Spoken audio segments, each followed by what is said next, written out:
like nothing you have ever seen, and not a one of you is prepared for it.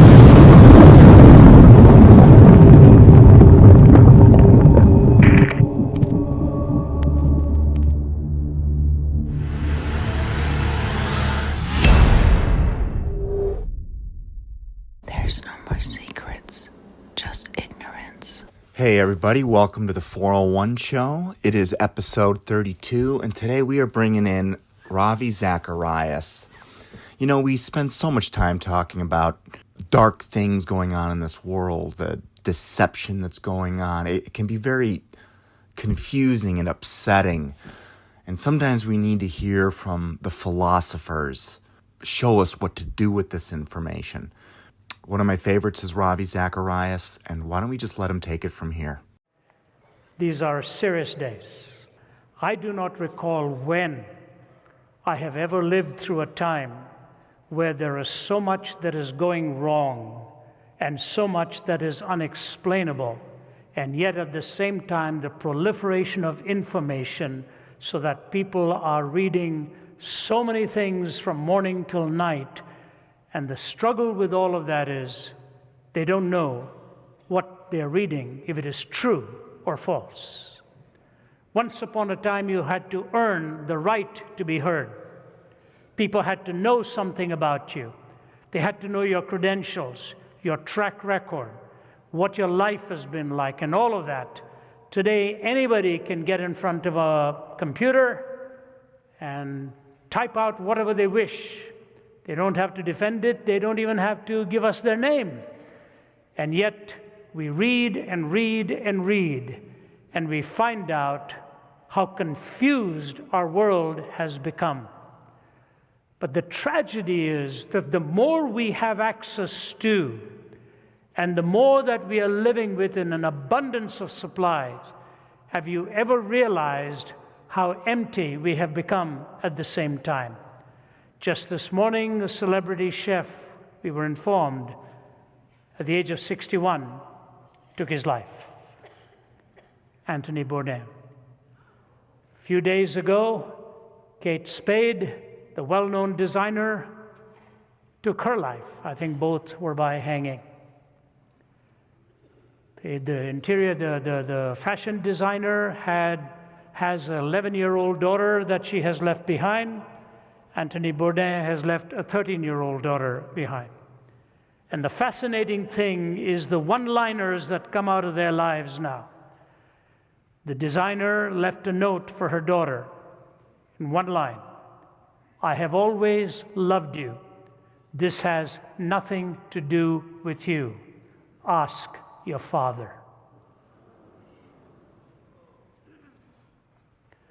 So what does an 11-year-old do?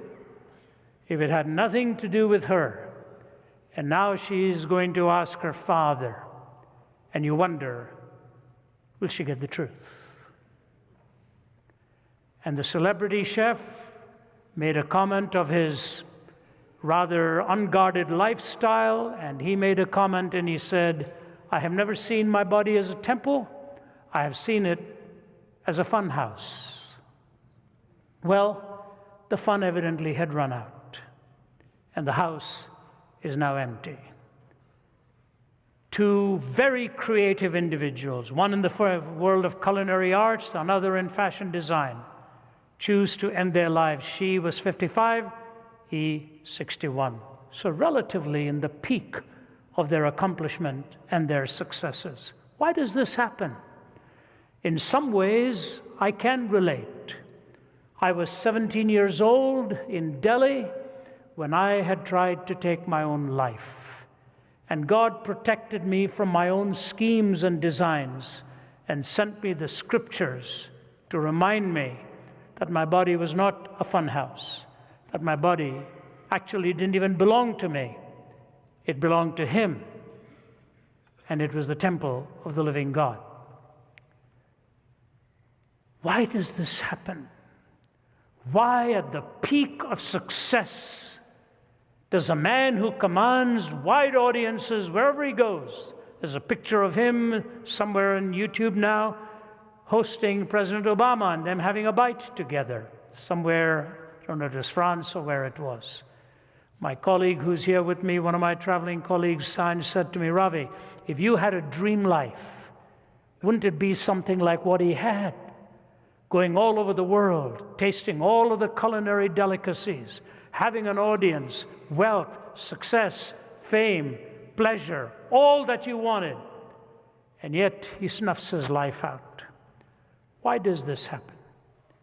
Ladies and gentlemen, it is vitally important that you and I have the most fundamental questions in life answered. And the most fundamental question is this: what does it mean to be human? What does it mean to be human? So many different answers are given to us. So many different answers. And the gospel is the only message I know which coherently answers all of the deepest questions of the heart and soul, but not just coherently, but specifically to particular questions, gives us the truth. I am the way, the truth, and the life, said our Lord. And if you take that triad in an answer, the way, the truth, and the life, you begin to see how critical it was that he stated it that way. But we are living in a time where truth has died. You see, if you go back to the 1300s and the 1400s, rationalism held sway. Man was deemed to be a thinking being. Then on the heels of rationalism, with all kinds of questions being asked of rationalists, empiricism came into being in the 1700s and 1800s. Man became an empirical being, from a thinking being or a rational being to an empirical being and a laboratory testing individual. But on the heels of that also came the likes of an Immanuel Kant, and man actually ended up becoming a skeptical being. Metaphysical propositions could not be trusted anymore. You could not trust moral statements or judgments about issues of meaning and the purpose of life. We were purely empirical beings. We could only talk about that which could be tested in the laboratory. From thinking and rational beings to empirical beings or skeptical beings. Then came the existentialists and the nihilists. The nihilists sort of despairing to find meaning, and the existentialists come up with the response that you have to will to find meaning.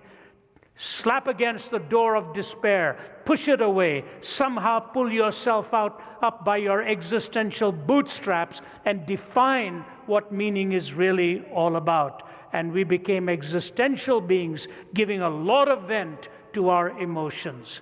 From thinking and rational beings to skeptical beings to emotional beings. And then postmodernism came along and basically told you, you define your own self kind of being. And what did we lose? In postmodernity, we came to the conclusion that there was no such thing as truth, no such thing as meaning, and no such thing as certainty. No truth, no meaning, no certainty. The three very real issues with which we need to define life. What is true? What does my life mean? How can I be certain of the answers that I am clinging to? And it is fascinating that just as postmodernism has taken over, we are facing now a society and a reality where the youngest amongst us are the loneliest of us all. My colleague who works here in Seattle held a youth conference some time ago. He actually happens to also be my nephew. We were with him last evening. And Nathan said to me, he said, "Uncle, I think the most turning point in that whole conference was when a young lad, I forget whether he was 12 or 14, walked up to the microphone. And a panel of speakers was sitting on the platform there. And he looked at them and he said this, 'I just have one question. And I want you all to be very honest and tell me what the answer is, because I'm not playing with this answer. I want this answer to be right. I have struggled with taking my life a few times. Can you please tell me what my life actually means?'" It's a young lad. I want to know what it means because I've struggled with taking my own life. In other words, our questions merit truthful answers. And the entailments become obvious with the answer that you cling to. You know, Winston Churchill, years ago, made the comment. He said, truth is the most valuable thing in the world. It's the most valuable thing in the world. In fact, it is so valuable that often it is protected by a bodyguard of lies. He was talking about intelligence in warfare. Truth is the most valuable thing, so valuable that often it is protected by a bodyguard of lies. Natan Sharansky, Israel's former justice minister, went back to the Soviet Union where he'd been incarcerated in solitary confinement for years. And when he went back, he went to visit the prison where they'd kept him. His wife was with him. And as they were about to enter those dark confines, he put his arm out and stopped his wife and said to her, "Can I go in for a moment alone, please?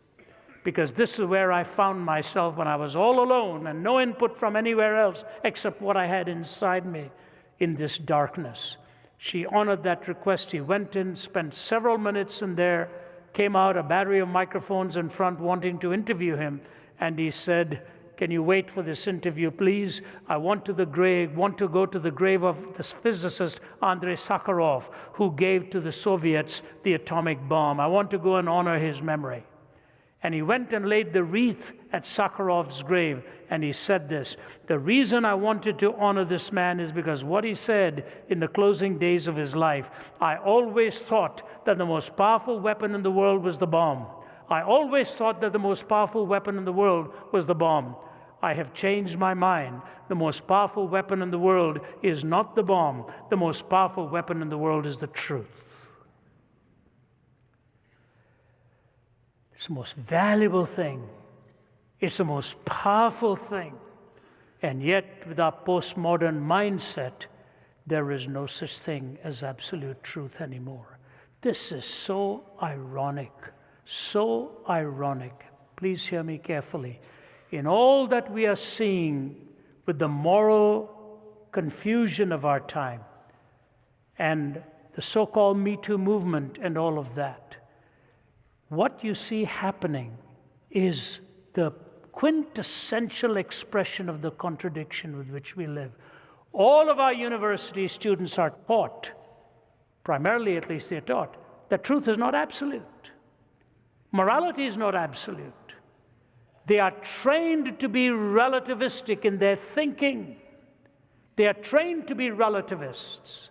And so when they go out in their professions and live relativistic lifestyles, all of a sudden they are smacked with an absolute.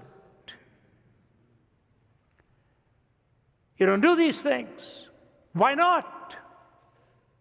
Why not? If relativism holds sway, what am I told? It's ultimately relative to myself.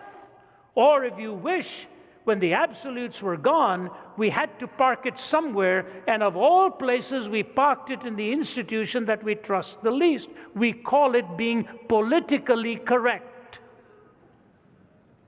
The one institution that we doubt. And that's where we parked our absolutes at the same time. You see, every one of us has absolutes. The only difference is whether we abide by them or only use them by which to judge somebody else. The absolute is inescapable in your heart.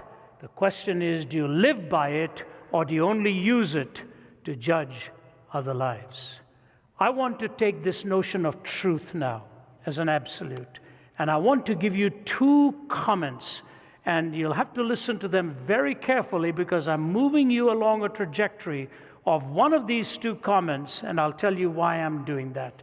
Both of them come from Malcolm Muggeridge. I loved Muggeridge because of the way he knew how to use language. In fact, Muggeridge said when he stood before God, he would have to ask for forgiveness for being so fatally fluent. He knew how to turn a phrase. But here's what he said in his autobiography, A Green Stick, A Chronicle of Wasted Years. Here's what he says: "Truth is very beautiful.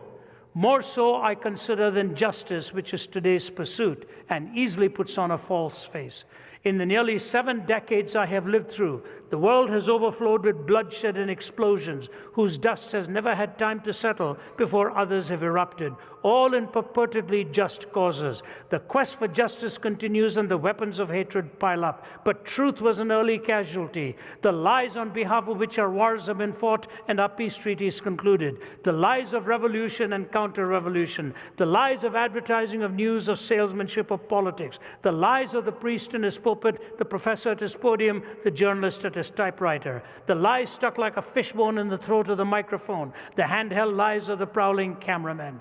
Ignatius alone told me once, when he was a member of the old Comintern, some stratagem was under discussion, and a delegate, a newcomer who had never attended before, made the extraordinary observation that if such and such a statement were to be made, it ought not to be made because it wouldn't be true.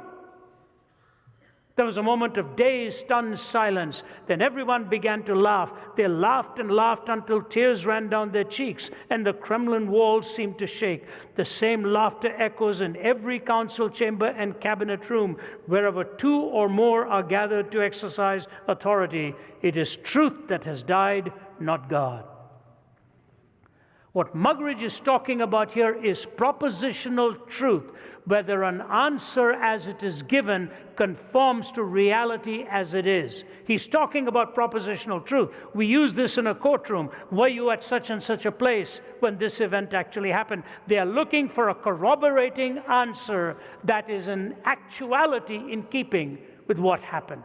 But then Muggeridge is able to take that slender thread of truth and slice it up in two with this perception here. And this is what I really want to zero in on. But you're going to have to listen carefully what he says. In this Sargasso sea of fantasy and fraud, how can I or anyone else hope to swim unencumbered? How can I learn to see through and not with the eye?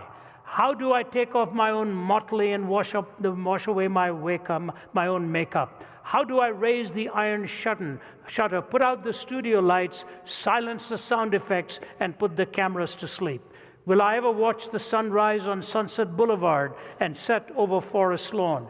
Can I find furniture among the studio props, silence in a discotheque, love in a striptease, read truth of an autocue, catch it on a screen or chase it on the wings of Muzak, view it in living color with the news, hear it in living sound along the motorways? No, not in the wind that rent the mountains and broke in pieces the rocks, not in the earthquake that followed, nor in the fire that followed the earthquake, but in a still small voice. Not in the screeching of tires either, or in the grinding of brakes, nor in the roar of jets, or the whistle of sirens, or the howl of trombones, the rattle of drums, or the chanting of demo voices. Again and again, it comes back to me, that still small voice, if one could only catch it.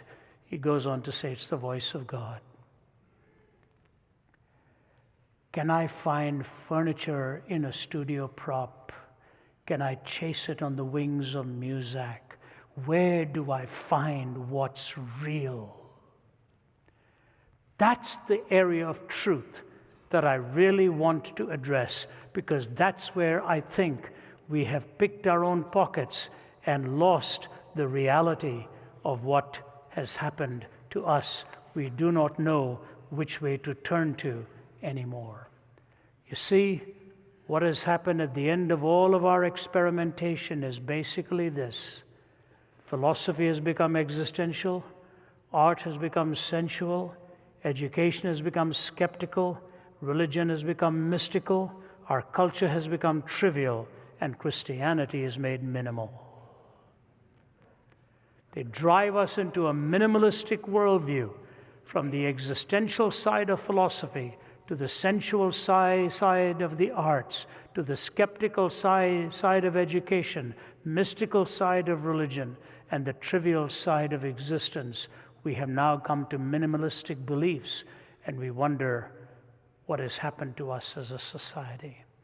I want to give you the roadmap to how we got here, and I will race through this and share this with you. These are not really my categories. In the 1970s and 80s, social theorists were talking about this and giving us all these definitions that were so relevant to our time.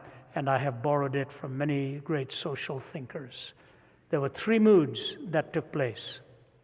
The first was the mood of secularization, and they defined it for us in these terms. Secularization is the process by which religious ideas, institutions, and interpretations have lost their social significance. Secularization is the process by which religious ideas, institutions, and interpretations have lost their social significance. It is important to know that it is a process. It works itself through culture, and in that culture, its value diminishes anything transcendent, anything that you believe of an eternal perspective or a transcendent perspective. You cannot invoke the notion of God in arguing for a sense of morality. And yet, when you think of those who've warned us, what exactly has happened over the centuries? Was it not Solzhenitsyn who told us that the West is on the verge of collapse, and how much damage has been done by the reality of this notion that we no longer need to believe in God? Solzhenitsyn said when he was a little boy, in the dimly lit room of his home, he would be running around and playing, and he'd hear his grandfather leaning over a table talking to the family. He said, "I knew the evening would be coming to an end," when his grandfather would say to everyone around, "Do you know why all this is happening to us here in Russia? Do you know why all this slaughter? Do you know why all this killing? Do you know why the gulag and all of this? Because of one reality: we have forgotten God. We have forgotten God." And so his thousands of pages that he wrote and the tens of thousands that he read reminded people in the West that we are on the verge of collapse instituted by our own hands and our own thinking when we forget God. So religious ideas and institutions have lost their social significance. Just imagine, in any university, if you believe in the sanctity of marriage, or you believe in the sacredness of what the body is all about, you are looked as some kind of strange specimen that has walked into an educational institution. This is the horror of our time. But you know, C.S. Lewis wonderfully illustrates the tragedy of what it is that happens when you lose that source of defining right and wrong. You know, many years ago, a famous pornographer was on trial in Atlanta, Georgia. His magazines were supposed to be so perverse that they even made Playboy magazine look pretty ordinary. But this man had one of the finest lawyers defending him, and the lawyer was very clever. He would build an argument something like this. Those who were testifying against his client, he would say something like this to them: have you ever gone into an art gallery? Yes. Have you ever gone into an art gallery where there are paintings by the great masters of art? Yes. Have you ever paid to go into an art gallery where there are paintings of the great masters of art, where there are disrobed people or new paintings of somebody in the nude? Have you ever paid to go into an art gallery like that? And then somebody say, yeah, I have gone into an art gallery like that. Will you please tell this jury why you call that art and why you call my client's stuff pornography? You know, a very logical question would be, how many marriages do you know have broken up because the husband went too often into a museum of art?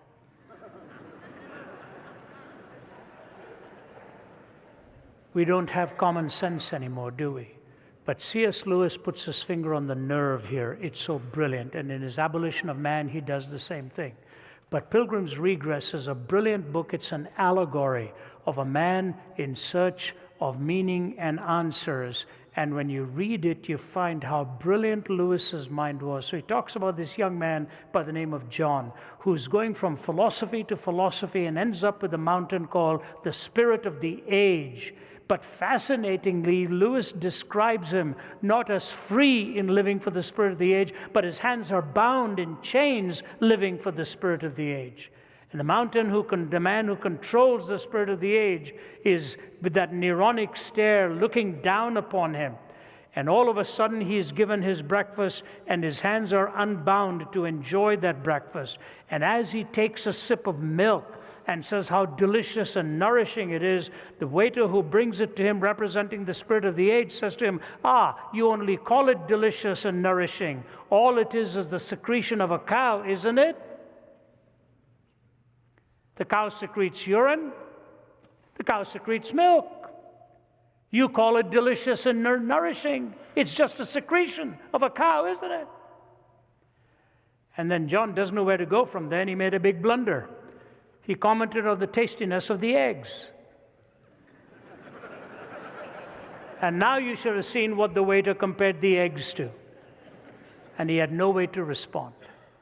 But as he's put back in chains, reason comes riding on a horse to lift him up and rescue him. And reason looks at he who runs the spirit of the age and says to him, "Sir, you lie. You lie because you don't know the difference between what nature is meant for nourishment and what nature is meant for garbage. You don't know the difference between what nature is meant for nourishment and what nature has meant for garbage." That distinction is lost today. We have no understanding of what is true, good, and beautiful, what is evil, heinous, and destructive. We consider all choices equally valid because we no longer know the difference between what nature is meant for nourishment and what nature is meant for garbage. So you see this pornographer, when he's peddling his stuff to destroy lives, to destroy men, to make them so hooked onto this that no one human being can ever satisfy that mind anymore, because he's taken away the value of a human being and replaced it with the pursuit of a feeling. That's all they've done, and nobody can fulfill that.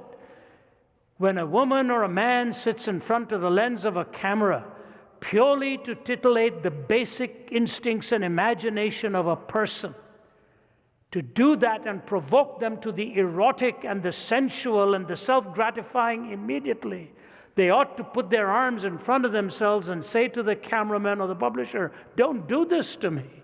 Don't do this to me. You are reducing me to something so base." But the person who doesn't say that and continues with the process will continue with the process because they have lost their sense of shame.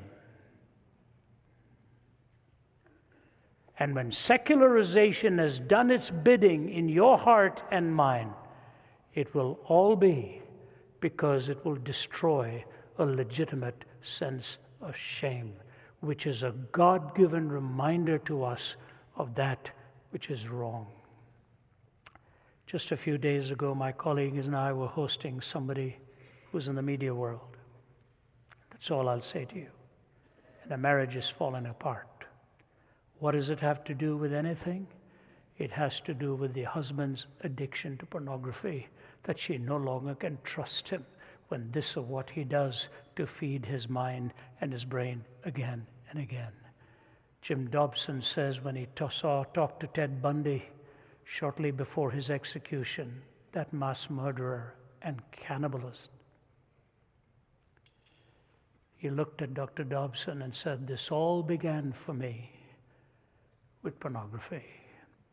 He said, "Dr. Dobson, tell the young never to get into this. It builds an insatiable hunger that nobody can ever satisfy and nobody can ever fulfill." That is only one illustration of what has happened in our society where the quotient of shame has been removed. Secularization, seculum, literally means this worldly. You live for the moment. And when you desacralize the body and you see your body as a fun house, you end up wanting to destroy it and say, "I cannot face life anymore." Ladies and gentlemen, when God sends conviction to you for something that is wrong, it's to guard you and protect you from going further down the line into things that are more decimating and things that are more destructive. So many homes have been victimized today by the mass media and the seduction of the conscience, secularization. But we move from that to pluralization. Pluralization is where there's a competing number of ideas in our worldview, and no one worldview is dominant. A competing number of ideas in our worldview, and no worldview is dominant. Again, social theorists have given us this definition. A competing number of worldviews, but no worldview is dominant. You know, culinary-wise, I'm glad for pluralism. When I arrived in Toronto while I was 20 years old, there was only one Indian restaurant, which was an embarrassment to Indians. Awful. They didn't know how to make a curry. I just looked at that and I said, boy, if nobody ever likes this food, I can't blame them.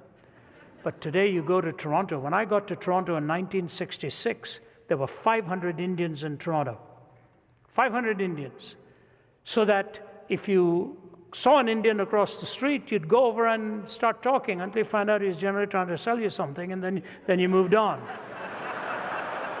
Today, if you stop at the airport in Toronto, Pearson Airport, and you just say, Mr. Singh, about 500 will turn around and think you're calling them. Because today in Toronto, there are 500,000 Indians. There were only 500 then, in the mid-60s. You can go to Los Angeles, and as one sociologist said, you can see a Korean in a fast food outlet selling kosher tacos. That's pluralization. That's pluralization of cuisine. So many, you know, our team of apologists, we have 70 plus of them. I love their accents. I love how they represent their country. I love the thing. Pluralization is a great idea. Pluralization is a great idea. But pluralization not properly understood can lead to relativism when there's no dominant worldview undergirding our culture. What is the worldview that's undergirding America now? Nobody knows. Nobody knows what the worldview is. And when you have this kind of a pluralized mentality, you end up with systemic contradiction again and again and again. And you say to yourself, why is life falling apart? Why don't I ever get a proper answer? And so the songwriter says, cat's foot, iron claw, neurosurgeons scream for more from paranoia's poison door, 21st century schizoid man. Blood rack, barbed wire, politicians, funeral pyre, innocents raped with napalm fire, 21st century schizoid man. Death seed, blind man's greed, poet starving, children bleed, nothing he's got he really needs, 21st century schizoid man. Now notice this.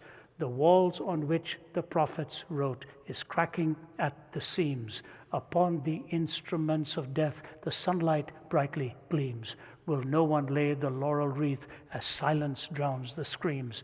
Between the iron gates of fate, the seeds of time are sown, and watered by the deeds of those who know and who are known. Knowledge is a deadly friend when no one sets the rules. The fate of all mankind, I see, is in the hands of fools. Confusion will be my epitaph as I crawl a cracked and broken path. If we make it, we can all sit back and laugh, but I'm afraid tomorrow I'll be crying.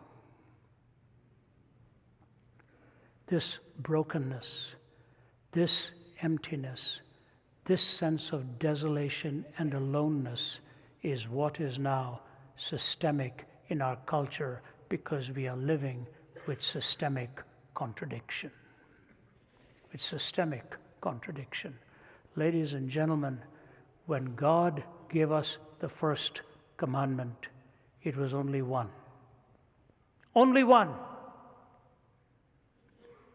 Don't eat of the tree of the knowledge of good and evil, because the day you do, you will surely die. And the enemy of our souls came, and what did he say? Not true, not true. But he did tell us the truth then. He said, you will be as God, knowing good and evil. Do you know what he was placing as a temptation? Play God. Play God. Be the definer of good and evil. Today, for our healthcare laws, we need 20,000 pages. Before there was just one. As Norman Geisler, my professor, used to say, the problem was not the apple in the tree, it was the pear on the ground. Very real. They became the definer of good and evil. The moment you do that, you die the death of 1,000 qualifications with every moral stipulation. So you get onto a plane, and what do they tell you? Do not touch, tamper, disable, or destroy. Why all those words? The smoke detector. Don't touch, tamper, disable, or destroy. Why don't you just say, don't mess with that thing? You know why? Because every one of those words can die the death of 1,000 qualifications in a courtroom. Because we can play God. It's fascinating today what has happened to the courts of law, where so much goes on in language, and you never know who's telling you the truth and what the truth is all about. Secularization leads to no shame. Pluralization ends up bereft of reason, which brings you to the closing one, which is privatization, where there's a cleavage in the modern experience between your public and your private life. And in that cleavage, you are forced to find meaning in your private life. You know, India is facing some very, very challenging days. One of the members of the Congress Party has gone on a YouTube saying India is planning to rewrite its constitution. They say the constitution was defined to contain within that geographical boundary, but there are extremists on one side that says we ought not to be defined by a geographical boundary, we ought to be defined by our religious inclination and who we are here predominantly. And so philosophically they plan to rewrite the Constitution. So says at least one member of Parliament out there. We may not be rewriting our Constitution here, but we in effect are doing the same thing by not honoring the intent of what it was all about to start with.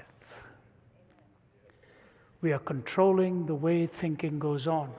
And what we are told now is you can believe whatever you want to believe, but believe it in private. Don't bring it out into public. The moment you bring it out into public, you're violating the public space, and you are now infringing upon the rights of somebody else. So here we are, 2018. We do not know how to define anything. We cannot define who we are in gender. We cannot define who we are in marriage. We cannot define who we are in our proclivities. We cannot define anything of any worth or of any absolute. We toss it up into the wind, as it were, and decide which way we are wanting to go. This is a dangerous time in which to be alive because there are no definitions. When you don't have any definitions, how are we going to deal with reality? You know, I have, Winston Churchill was once told by a corporal, Mr. Churchill, have I ever told you about my grandchildren? And Churchill said, no, and I want you to know how much I appreciate it. Well, I have 5 grandchildren, and since I'm not Churchill, I will violate it. I have a little grandson who is about to turn 7 later on this year. He has an amazing vocabulary, I don't know where he comes up with the words. When he was about 5 or something like that, he looked at me one day across the dining table and said, Papa, what is the meaning of sophomoric?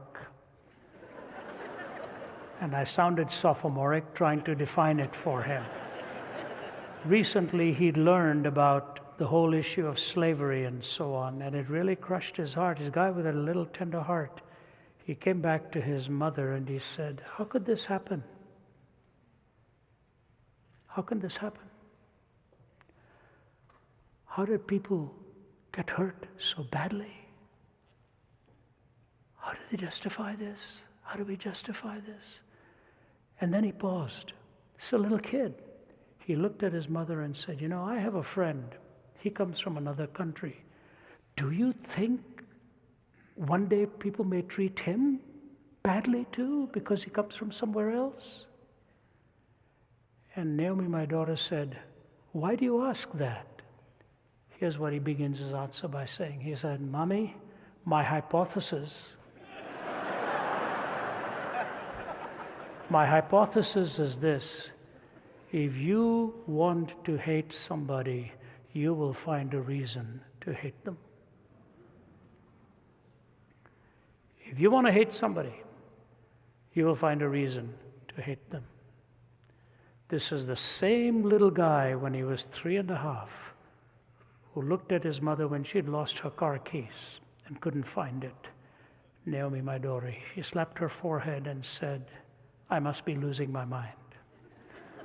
And he looked at her and said, Mommy, whatever you do, please don't ever lose your heart because I'm in there.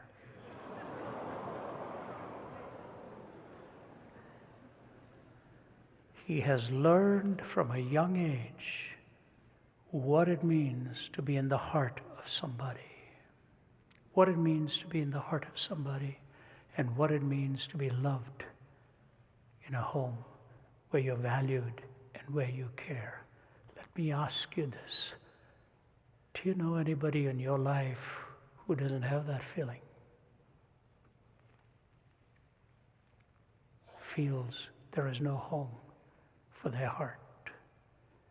There are scores of people in our world devoid of that relationship who are living desolate, desperate, lonely lives without meaning, without purpose. I sometimes think about the cross and shut my eyes and try to see the cruel nails, the crown of thorns, and Jesus crucified for me.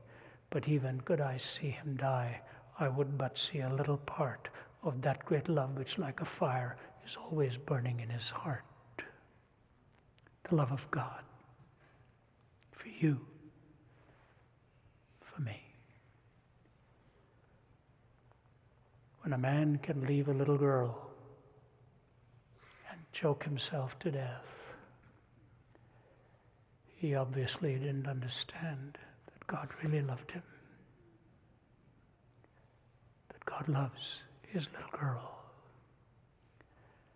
When a woman can say, I love you, this has nothing to do with you, but ends up leaving that little girl for the rest of her life, trying to figure out what happened to my mom.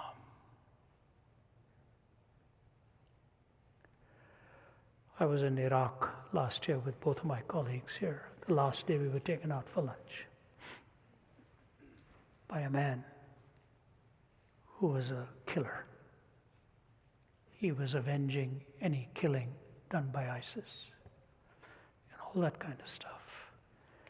And one day he was avenging the death of the killing of his brother.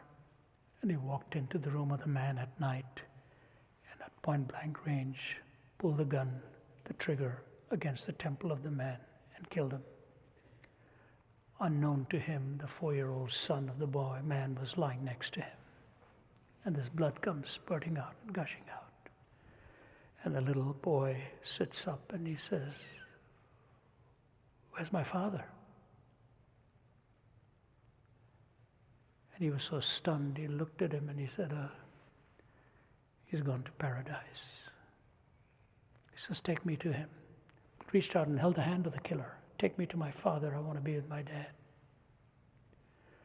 This fellow goes out into the night and he sits in a garbage heap, which he said, which is where I belonged with what I'd done to myself. And as he's struggling to hold back the tears coming out like a fountain, sobbing his heart out as to what he'd done to himself.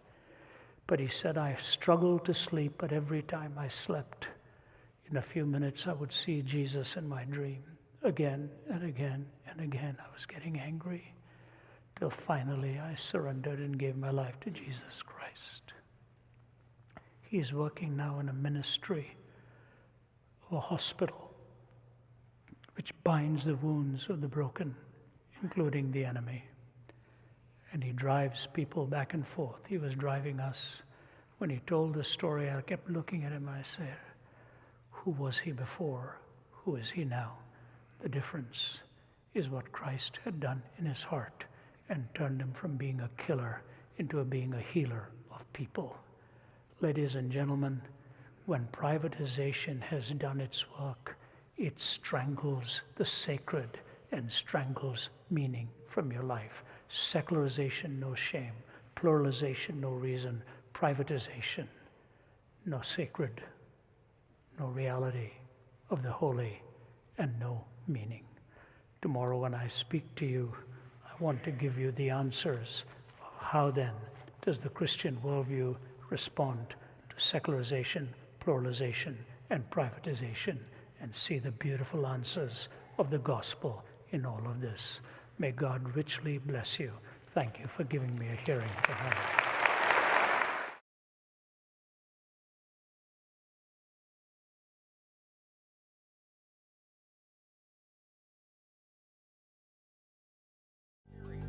What I'm about to say is fact. The secret organizations of the world power elite are no longer secret. They have planned and are now leading us into a one-world communism. ODD TV. Take a journey with me deep inside the rabbit hole. Wake up, my friends, there's some things that you have to know. Everything you ever thought you knew, it has to go. For instance, NASA is the world's largest magic show. 9/11 was a planned demolition and Sandy Hook was a scam. Come on, man, are you tripping? Constant programming being crammed in your vision. Just take a step back and examine this prison. Turn on the news and they're trying to blind you. All they ever do is tell you lies and divide you. There's nowhere you can even hide, they'll find you. Illuminati all-seeing eye right behind you. It's about time you find out we're being lied to. They're attempting to control the mind that's inside you. Hide you from the power that designed you. Does anybody have a problem with this? Well, I do. I want the truth, the whole truth, and nothing but the truth. They say they